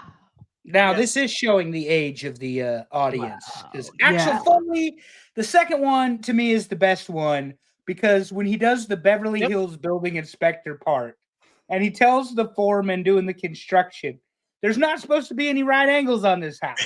No right angles. It'll be round as a donut. What are you, a fucking art critic? They want to live in a donut? Fuck it. Let them live in a donut. And to me, Was- that is so funny. That and where Judge Reinhold continually is losing it. And they're like, Jesus, Billy, we got to talk. Like they see all his guns and they go, Yeah. who are you? Dirty Billy? Dirty Rosewood? He's got the anti-tank missile at the end of the movie. Oh, so good. But This yeah, is Bronson Pinchot was in this too, right? Frank. Oh man, Frank. Right? Yeah. Yeah. that's a Yeah, yeah. throwback. That's I mean, I remember him from Perfect Strangers. Yes. Where he Serge. played Balky Bartakovas because he was Greek. But yeah. But No, he was me Posian. yeah, all right. He had a yaya. He was Greek. Okay. Lord, I didn't know we were Wasn't such he experts on Serge? Perfect Strangers. Yeah, didn't you? Yes. Wasn't that Serge? Serge. Yeah, Serge. Try to Serge. say it wasn't like me. Frank. No, he was. Serge. I would say Frank. He would from whenever he was the hairdresser in Step by Step. He would call it Patrick Duffy Frank. Yeah, Frank. Oh my Yeah. god. Would you So like that little good. lemon twist? Exactly. So try to say it with me. Aquel, Serge, Serge, Serge. And he calls him Aquel, which is hilarious. Yes. But this, Anyway. I mean, again, also this movie was very good at the time it came out. Oh, Like yeah, when it came out, this was all the rage. this movie was the shit when it came. Yes, Yeah, it that's what I was. mean. So I can see why it's so high on the list. And It's a everybody great still movie. remembers the song. Dun dun dun dun dun dun dun dun dun dun dun dun dun. Just like Nintendo. Everybody remembers the Heat song. is on. Whew. All right, number 1 better be Step Brothers. Let's go. Wow. So you thought this was a throwback. Number 1, Animal House. Animal Oh, House. okay. All right. Wow, Step Toga, Brothers didn't even make the Toga. list. I am so mad right now. Didn't even make almost made the list. Wow, I'm you blown guys are away the worst. too. Yeah, exactly. Wow. But to be fair, again, another movie that is I mean, Belushi and Ramis and Ramis, Murray and Murray. I'm with you, Dave. I put Trading Places up there high on my list. Yeah. There were Yeah, so that's- many to choose from. Mhm. Donald Sutherland in this movie. yes, yep, Right? and Zero. yeah, it's point the 0.0. Mr. Blutowski or Double Blutowski. secret probation. Yes. They're already on probation, sir. We'll put them on double secret probation. Oh my god, another one. And There's a No couple Wayne- of them. no Jamie Lee Wayne's Curtis World, movies, yes. no Austin Powers. You know, No just Wayne's for the record. World. No 48 hours, no trading places. You know what's funny? It's just like anything else. When you go online and somebody has a top 10 something, Mhm. and all the comments, you learn the 30 choices that should have all been in the top 10. Mhm. Yeah, I mean, this list was very, very Yeah. hard. Right. And sometimes we kind of shrink it down to just the 80s or Right. whatever. With this one, it felt like we didn't need to, other than making sure we didn't get the Robert Downey Jr. stuff in there. Yeah, and we also combined, Correct. like a lot Franchise. of them. Most of them. Yeah. Except for- other than vacations, a lot of them, that had multiples. Well, yeah, because like Beverly Hills Cop, the first and second one are fine. Third one's garbage, and I don't know about the reboot because I hadn't watched it yet. But Well, that's just like that Ghostbusters SWF had a was not reboot. that great either. I have no problem with any of the Ghostbusters. yeah, and I don't know. I don't know about that. But I do know that this honestly was a lot of fun. And Belushi, if you want to talk about, just tying everything together, Belushi being one of the original or very close to original cast members of Saturday Night Live, and Animal House winning is pretty appropriate. Yeah. all Yeah, said I and agree. done. I mean, even for us older folks, Fletch was great too. Yes. I mean, and that wasn't Yes. mentioned by anybody, but there were so many choices there. I But mean, there were a lot of Fletches too, which was great. right. Yeah. Those were great. I love those. And let's not sleep on this, guys. Terry put It's Pat on the Oh, list. yeah. Okay. And Stewart Saves the Today- World. Yeah. Today that show would mean nothing because it's about an androgynous person.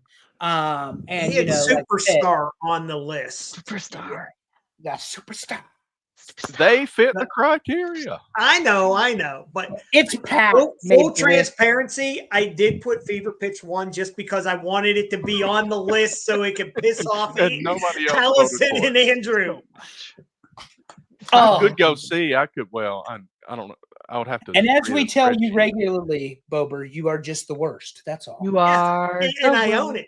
Yes. I started to put Bover's the worst in a tagline introducing the show this week. I should have. Yeah. Great. It's fair, Dave. Coneheads didn't make the list, but I'll be honest with you, it's probably one of the worst of the Saturday Night Live movies. It's certainly one of the worst of the Spade Farley pairing. Somebody read this. My dad texts me a gif of Superstar and Molly Shannon throwing her hands up every time Ben Rice does something good. Superstar. Oh, Devin, that's so good. Well, Ben Rice is going to be catcher number 1 next year, and you'll hear more about that, Devin, next week as I predict what the Yankees are going to do in 2026 after the Blue Jays give them another country ass whooping coming up this week. Super Dave wants us to do it again with movies. Well, let me based tell on- you, Dave, that sounds like it's pretty close to this same list. However, we're going to have to keep cranking out ideas. So we're definitely going to put it on the list because eventually we're going to run out of thoughts on this. I mean, just off the top of my head, it's just Pat, Superstar, and Night at the Roxbury's. Those are the only ones that are coming up. Well, what was the one? There was one. And Coneheads.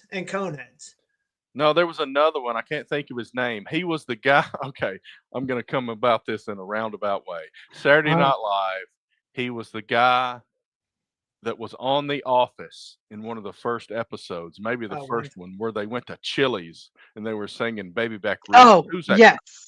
Yes. Austin Powers. I mean, yeah. I can't think of the guy's name, but he had a movie based on one of his Saturday Night Live characters. Sorry, Ladies Man. Ladies Man. Yeah, that's Tim Meadows. Yes, Tim Meadows. Oh my goodness. My name is Leon Phelps, and I am the latest man. Can I buy you a fish sandwich? Not at the Roxbury. Yeah. Night at the Roxbury. Oh my God! I have a story about Night at the Roxbury. May or may not be Hot appropriate. Rod, MacGruber. The college. No, Hot Rod wasn't a character. I don't think. No. I'm not talking about the character. I'm just saying movies that. I'm sorry, but Aquaman needed to have his own movie. As a freshman in college, the person I was very romantically interested in loved Night at the Roxbury. Oh, that's just wrong. I know. I should have seen Let that me write as it down. Yep. Should have write it seen that down. as a red flag instead of Yeah. running toward it. I ran away. I ran toward it. Go ahead, Terry. Movie starring SNL cast members. Number 10, Happy Gilmore. Number 9, Blues Brothers. Number 8, Coming to America. Number 7, Christmas Vacation. Number 6, Ghostbusters. Number 5, Tommy Boy. Number 4, Vacation. Number 3, Elf. Number 2, Beverly Hills Cop. And number 1, Animal House. You had Tommy Boy and Vacation switched because Tommy Boy got number 4, Vacation got number 5. I probably updated this and then. Do you know looked the only again and reason I know somebody else that? voted. Because Yeah. somebody offended me, and Tommy Boy's number 1. Well, Number 1. Here's the thing. I don't know if I switched it here or the other page, so we're just going to ignore it. I will say this: Brad Stanton will be happy that Grown Ups and Grown Ups 2 did not make the list. Brad That's who? Good one. Oh, you mean the one giving me analysis on what the Yankees should be doing with a pitcher Yes. who just went 8 and 107? That Brad Stanton, bitchin' Brad in the plaid. Yeah. Okay. So sorry, I got that switched up. I'm Love you not mean going to to go check out correct the it Egg Show. No, don't. because it's they're still hard-boiled, entertaining, and that's soft-boiled, all we cooked over care easy. about.